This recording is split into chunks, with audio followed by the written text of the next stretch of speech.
करना चाहते हैं। तो हमने बड़ा अचानक से हमारे दिमाग में आया, ये हमने ऐसा क्या कर दिया जो हमें सम्मान मिल रहा है। क्योंकि हमारे समाज को सम्मान की कभी लड़ाई नहीं कि हम लोगों का भी सम्मान होता है। क्योंकि ये सम्मान तो जो हमसे अपर कास्ट है, जो सवर्ण जातियां हैं, वो एक छोटी सी बात पर भी अपने छोटे से बच्चे का भी सम्मान करती है। तो हमने सम्मान करना तो स्वीकार ही नहीं। तो जब भैया ने फोन किया तो उसमें दावत भी होगी, तो मैंने कहा भैया सब लोगों से कि सब लोग एकजुट हो और भैया वहां पर दावत भी मिलेगी और वहां पर खाना खा के आएंगे। सच बता रहा हूं भैया, मैं हमेशा कोई झूठी बात नहीं कहता। जो समाज की सच्चाई है, जो हमारे मस्तिष्क में आती है, वो मैं आपके बीच रखता हूँ। आज यहाँ पर आप सब लोगों ने हमको एकत्रित किया। पंकज भाई अलीगढ़ में भले ही कार्य क्षेत्र हो और उन्होंने बताया कि इस क्षेत्र में हम लोग जुड़ना चाहते हैं और इस क्षेत्र इस कार्य को करना चाहते हैं और इस क्षेत्र से उठकर ही इस पूरे समाज की आवाज बनना चाहते हैं। तो उनके लिए एक बार जोरदार तालियां।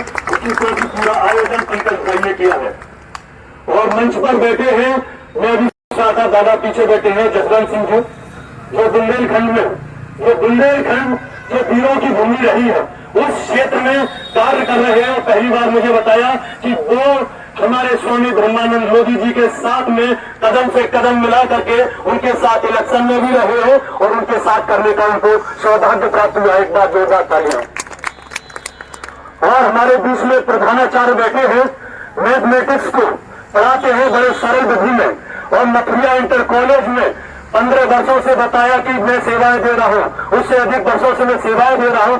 और मैंने जाकर के देखा और वहां पर मैंने जन कल्याण अभियान के माध्यम से एक प्रतियोगिता आयोजित की जिसमें 260 बच्चे बैठे और सर ने बड़ा समर्थन और साथ दिया। और वो चाहते हैं कि हमारे क्षेत्र के बच्चे पढ़े और आगे बढ़े। उनके लिए एक बार जोरदार तालियां। और मंच पर सभी लोगों ने प्रयास के द्वारा हम सब लोगों को एकजुट किया है और ये एकजुटता जो है, भले ही यहाँ पर कम लोग आपको दिखाई दे रहे हो, लेकिन यहाँ की जो आवाज है वो बहुत ऐसे लोग हैं जो कान लगा के सुन रहे होंगे कि भूत बुराई के निकट में वो कौन सी ऐसा सम्मान है और कौन सी ऐसी मीटिंग हो रही होगी। तो ये वीडियो पूरे क्षेत्र में देखी जाएगी, इसलिए आप इसको छोटी मीटिंग न समझें। बहुत सुंदर।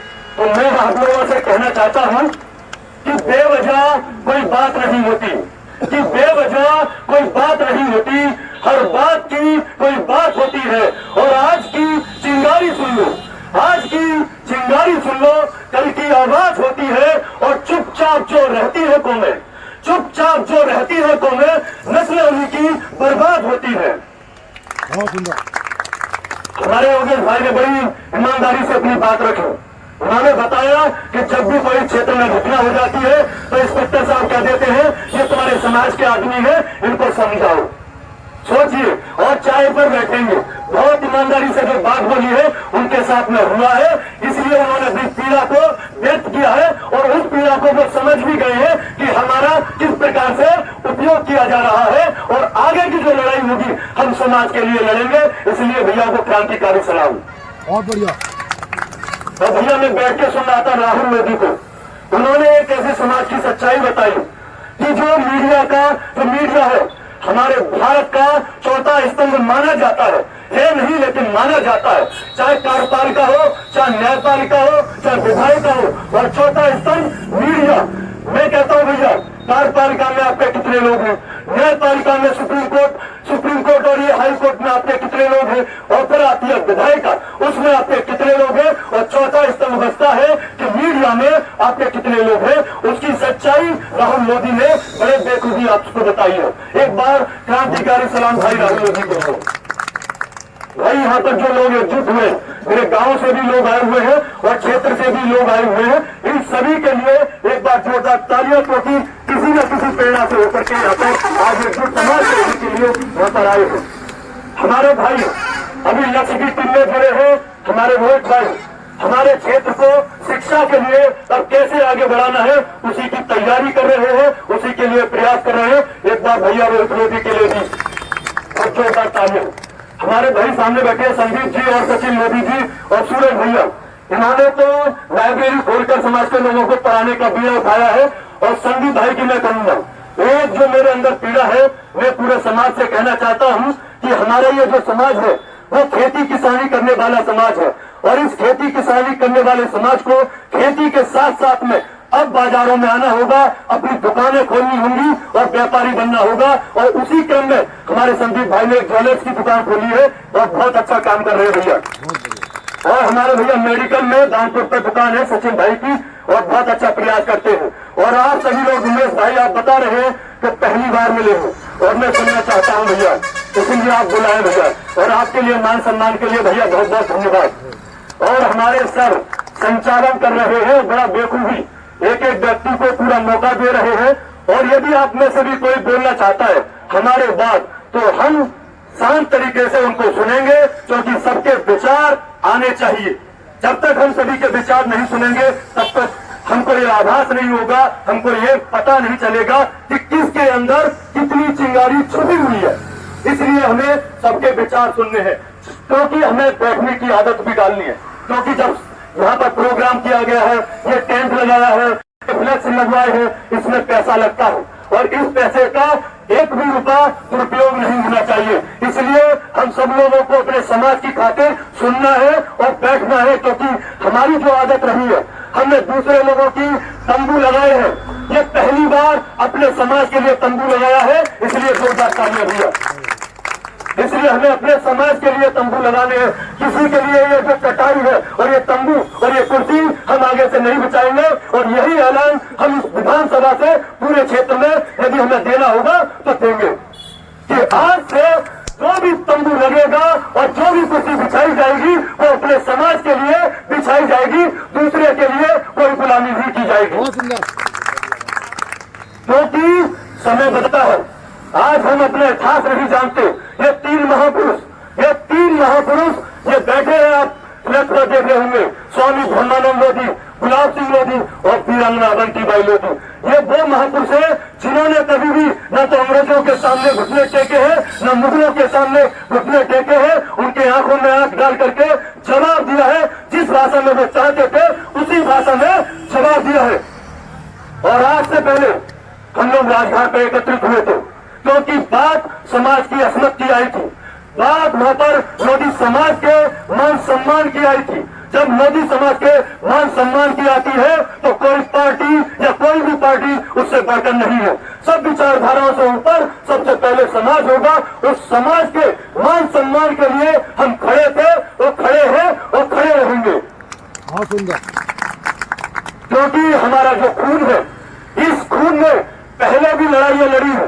जिन लोगों को पता न हो कि हम कौन हैं, आज मैं इस मंच से बता दे रहा हूं, हम योद्धे गण के आयुधजीवी योद्धा हैं, जिन्होंने वर्ण व्यवस्था से पहले भी पूरे समाज, पूरे क्षेत्र का और पूरे देश के लिए लड़ाइयां लड़ी है। और उसके बाद किसानी की है। और इतनी लड़ाइयां चाहे मुगलों के खिलाफ हो, चाहे अंग्रेजों के खिलाफ हो। और 1842 में हृदय साल मोदी ने बुंदेलखंड की क्रांति अंग्रेजों के खिलाफ जब लड़ी थी, जब उनको जेल भेजा गया तो वहां का गवर्नर भी उनसे मिलने गया कि ये कौन व्यक्ति है, नर्मदा टाइगर, जिसकी भूख पूरे बुंदेलखंड में है। तो ऐसे समाज के हम लोग वंशज है, तो हम समाज का कभी भी गौरव कभी नहीं झुकने देंगे। जो हम पर जिम्मेदारी है उसको हम बेखूबी निभाएंगे, क्योंकि एक एक कदम से मिलकर ये मोदी समाज उठ खड़ा होगा। इसकी संख्या कम नहीं है, इसकी संख्या न तो उत्तर प्रदेश में कम है, न मध्य प्रदेश में कम है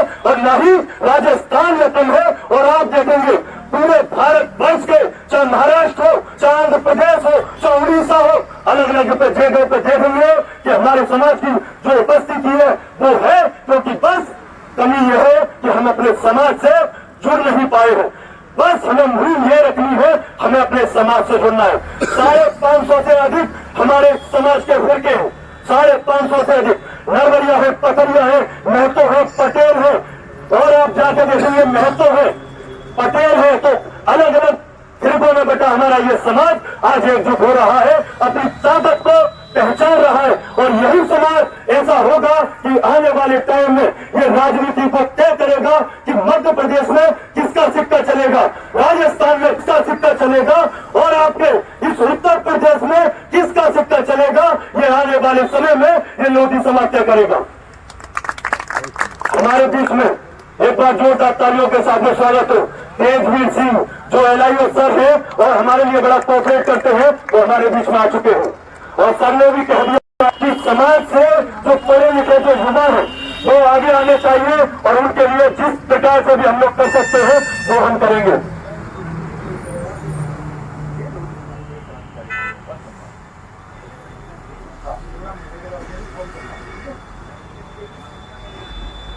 तो साथियों, आज जो मैं बता रहा हूं, अकेले अगर मैं उत्तर प्रदेश की बात करूं, उत्तर प्रदेश में आपके समाज की जो संख्या है वो 10 से 12% है, लेकिन आपको कागजों में कहीं 8% बता दी जाती है, कहीं 7% बता दी जाती है। क्यों? क्योंकि उसका राजनीतिक लाभ दूसरे लोग ले सके। इसलिए इस 10 से 12% समाज को अपनी ताकत को पहचानना होगा। ये पहचानना होगा। उसकी आबादी 2.5 करोड़ है। यदि आप चाहे तो आप उत्तर प्रदेश में आंकड़ा मैं आपको बता देता हूं, कम से कम 80 सीटों पर बाहुल्य में है, 80 सीटों पर 80 विधानसभाओं पर ये लोधी समाज बहुलता में है। यदि ये समाज चाहे तो एकजुट हो जाता है और यदि आपके 80 यदि विधायक बनते हैं तो आपका मुख्यमंत्री भी होगा। ये अपनी ताकत को आप जान लीजिए। बहुत सुंदर। क्योंकि आप जानते हैं एक समय वो भी था जब मध्य प्रदेश में भी आपके समाज से मुख्यमंत्री थे उमा भारती जी थी, और वही समय था जब उत्तर प्रदेश से कल्याण सिंह जी मुख्यमंत्री थे। तो आप सोचिए, आपके समाज से मुख्यमंत्री पद तक पहुंचे हैं, तो यही समाज जो अपनी ताकत को भूल गया है उसे जानना होगा, उसे समझना होगा, अपनी ताकत को पहचानना होगा और उठ खड़ा होना पड़ेगा। क्योंकि अपना समाज आज हमारे जैसे क्रांतिकारी युवा बैठे हो, इन क्रांतिकारी युवाओं में से एक ऐसी टीम तैयार करनी पड़ेगी जो आने वाले समय में इस क्षेत्र के साथ उत्तर प्रदेश में भी ये बदलाव ला सके। इसलिए भैया अपनी ताकत को कम न समझे। अभी ताकत एक से एक मिलकर 11 होते हैं और हमको 11 से एक में बांटने का जिन लोगों ने काम किया है उन समाज के उन लोगों तक भी ये मैसेज जाना चाहिए कि आज समाज एकजुट हो रहा है। और भैया मैं बता देता हूं, आज जो निगाहें लगाए हुए हैं और देख रहे हैं कि कभी पहले इस क्षेत्र में ऐसा नहीं हुआ, इस क्षेत्र में इस प्रकार से कभी लोधी समाज उठ खड़ा नहीं हुआ। तो लोगों की निगाहें हैं, खबर पता चल जाती है कि लोधी कृष्णा राष्ट्रवादी आज कहां पर है और क्या कर रहा है, इसलिए पता चल जाती है।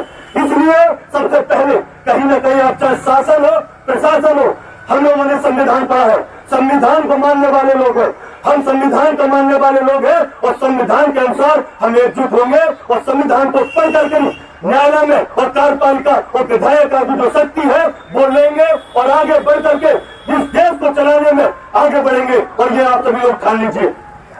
बहुत बढ़िया। और भैया मैं कह देता हूँ, मैंने बोला जो हमारे समाज के जो आप ब्रह्मानंद लोधी को देख रहे हैं, स्वामी ब्रह्मानंद लोधी को हस्ती थी कि उनके सामने इंदिरा गांधी भी उनके पैर छूती थी, उनकी शिक्षा थी। सोचिए उस समय चाहे प्रधानमंत्री हो चाहे राष्ट्रपति हो, सब में स्वामी ब्रह्मानंद लोधी का नाम गूंजता था। सोचिए आज उस समय की जो राजनीति है वो कहां पहुंच चुकी है। उसके पीछे कारण क्या है? उसके पीछे कारण है कि जैसे सिख समाज में एक सबसे बड़ी अच्छी ताकत है और एक अच्छी खूबी है कि सिख समाज एक दूसरे समाज का हैंड होल्डिंग करता है, यानी कि हाथ से हाथ पकड़ता है, पैर को पीछे खींचने का काम नहीं करता। इसलिए मैं यहाँ से यह समाज को यह मैसेज देना चाहता हूँ, यदि भले ही हमारी विचारधारा न मिलती हो, यदि हमारे समाज का कोई व्यक्ति आगे बढ़ रहा हो, यदि हमारे समाज का कोई व्यक्ति आगे बढ़ रहा हो तो उसको हाथ पकड़कर आगे खींचने का काम करे, न कि उसका पैर को काटने का काम करे। ये बात अपने ध्यान में डालना होगा।